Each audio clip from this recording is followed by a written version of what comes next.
मी दीपक सोनवणे. आपल्या eco friendly नर्सरीच्या YouTube चॅनलवर आपल्या सगळ्यांचे सहर्ष स्वागत.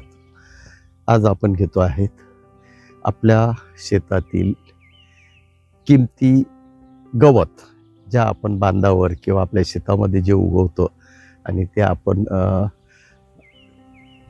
काहीही कामाचं नाही म्हणून ते काढून फेकून देतो आणि ज्याला आयुर्वेदात अतिशय महत्त्वाचं स्थान आहे, अशा काही महत्त्वाच्या वनस्पतीची आपण काही टप्प्यांमध्ये ओळख करून देत आहोत.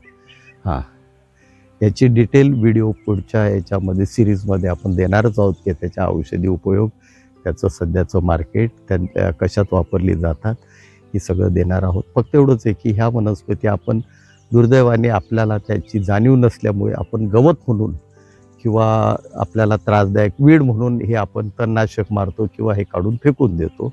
त्याची ओळख व्हावी हा एक मात्र उद्देश. हा माका हा केसांसाठी वापरला जातो. आपल्याकडे हे गवत म्हणून आपण हे काढून फेकतो.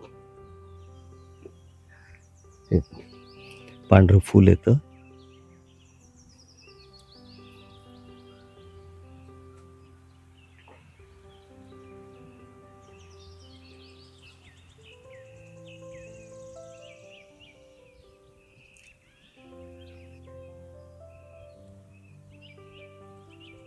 माक्याचं तेल जे आहे त्याच्या तेलामध्ये हा आवळा, माका वेगवेगळ्या प्रकारे याचा वापर केला जातो. यालाही चांगली मागणी आहे की जे आपण गवत म्हणून काढून फेकतो.